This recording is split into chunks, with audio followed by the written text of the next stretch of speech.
Good morning, Minkus Little Jays. I hope you had a very good weekend. Miss Frizzle is back and I am going to read The Magic School Bus Plants Seeds. I hope you're ready for this. I've missed you. Okay, The Magic School Bus Plants Seeds.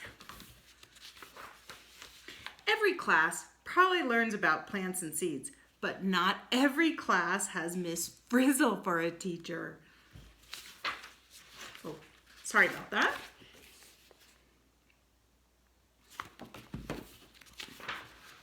When Miss Frizzle does something, she goes all the way. She started by letting us plant a whole garden behind our school. Liz, you found a ladybug. A photographer was coming to take a picture of our garden, so we all wanted it to look the best.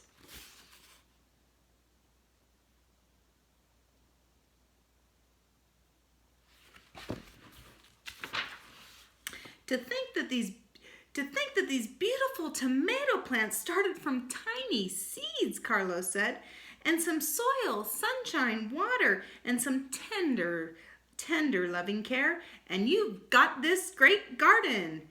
These tomatoes will win prizes. And once that photographer takes our picture, we'll be famous, Carlos said. We could be on the cover of Planted magazine. Would you like me to autograph your seed packets, Dorothy Ann? I'll think about it, said Dorothy Ann.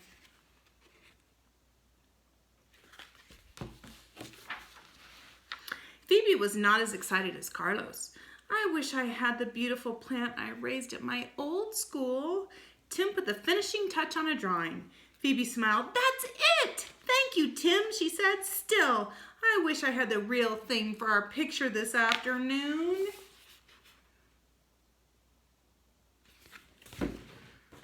Miss Frizzle spotted the drawing. Your plant looks lovely, Phoebe, she said. Not to worry, it's a simple matter to stop by your old school on a little field trip. Oh, could we? I was afraid of this.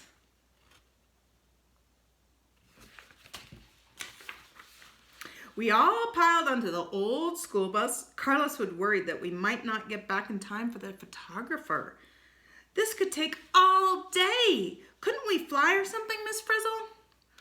Excellent idea, Carlos, she said. Suddenly, the whole bus began to spin. It rose in the air as if it had wings. It did have wings. We were riding in a ladybug.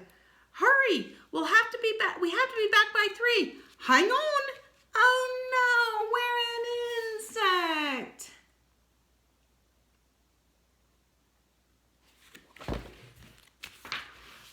As we flew over buildings and trees, Phoebe began to look nervous. What if Mr. Seedplot sees us? She asked. We never turned into ladybugs when he was my teacher.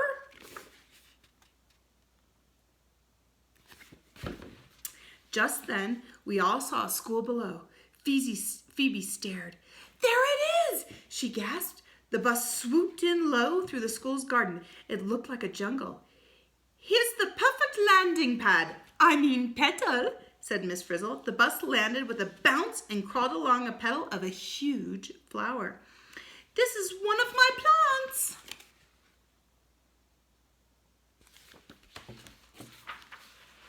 We crawled one step too far. Suddenly, our ladybug slid into something wet and slippery. We're stuck in some goop, Ralphie yelled.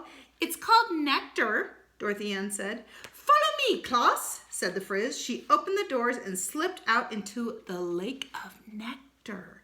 This stuff tastes sweet. Oh, I hope Mr. Seedplot doesn't see us. We didn't know it then, but Mr. Seedplot could have reached out and picked us. Phoebe's plants certainly have grown well, he said to himself. She worked hard on them. I really should take one to her new school for her. Mr. Seedplot heard a buzz and looked up. Ah, bees! I won't disturb their work right now, he said, turning to a patch of tomato plants.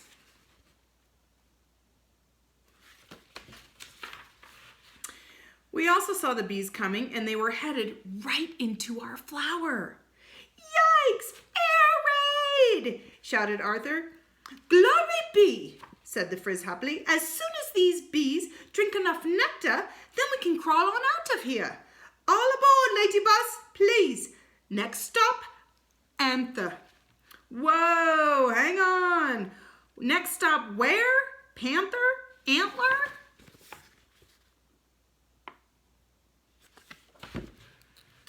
Dorothy Ann is amazing, even upside down. She could remember what she had read that morning. The anther is the part of the flower that makes pollen, she said. These yellow balls are pollen? Pollen makes me achoo! Sneeze.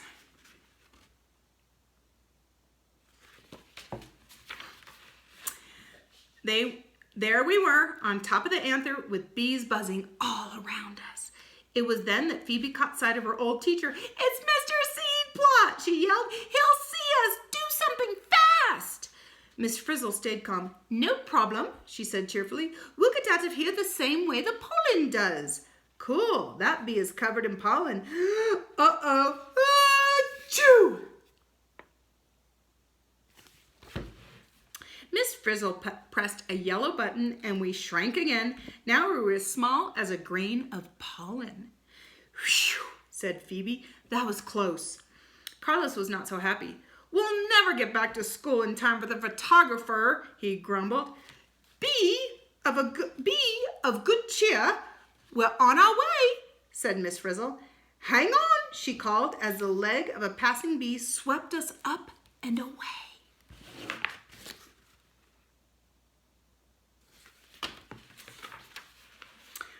Off we flew, stuck to the leg of that bee.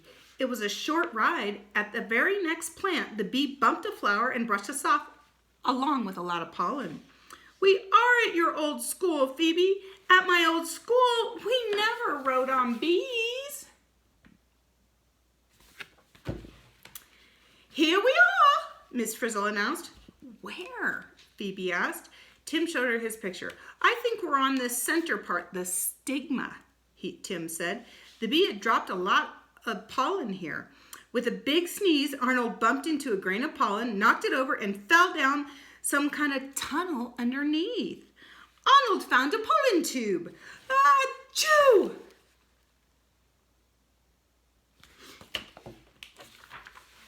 Phoebe looked down the tube. Mr. Seedplot would never spot us down here, she said as she hopped into the tube and slid on down. Miss Frizzle beamed. That's the spirit. Take chances. Make mistakes. Check out pollen tubes. Yahoo! She yelled as she too jumped down the tube.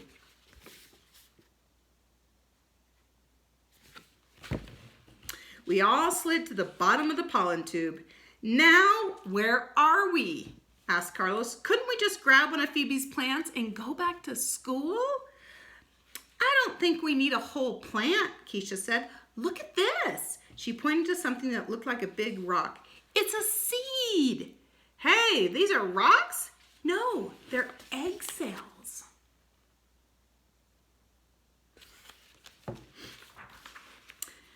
I get it, Dorothy Ann said. When pollen from one flower lands on the stigma of another, it grows a pollen tube, finds one of these egg cells, and together they make a seed. Carlos still wasn't happy. No seed can grow into a plant by 3 o'clock, he said. Not without some help, said Miss Frizzle. She reached into the bus and pressed a button, and suddenly things went wild. The seeds were growing bigger and sprouting hair.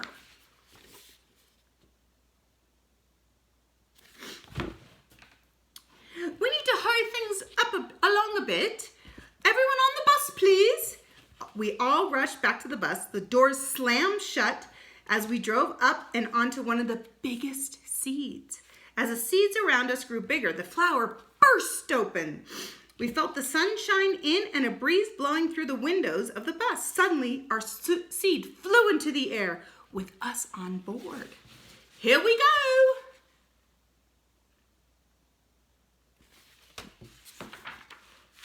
Away we flew on the back of our seed, carried along the gusts of wind. Carlos still worried. Can't we go any faster? He asked.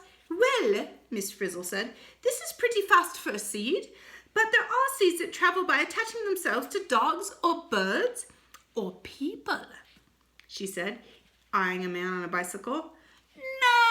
No, croaked Phoebe. That's Mr. Seedplot.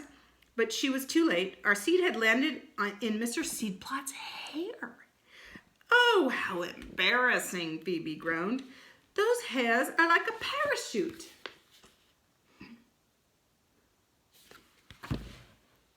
Hi, Mr. Seedplot. Hey, we're headed back to our own school. Shh.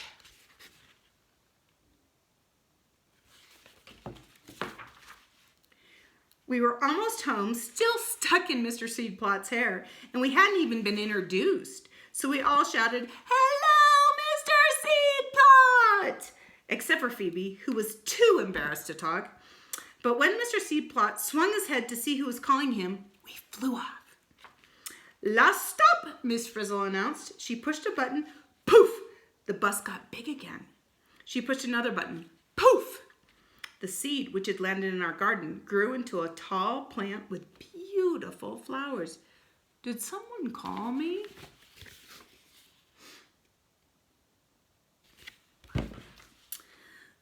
Ah, there you are, Mr. Seedplot said when he spotted us. I brought one of Phoebe's plants, but I see that she already has one. Nice to see you again, Miss Frizzle. Phoebe gasped.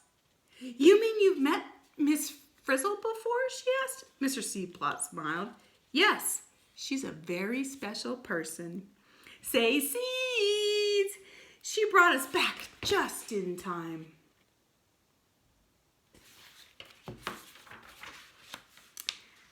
Plant it, the magic of gardening. We had to agree, Miss Frizzle is special, all right. And that is the end of our story for today, Plant Seeds. So we do have 2 birthdays today, Zach Erickson in 4th grade and Emma Oakes in 2nd grade. Happy birthday. And here's our birthday song.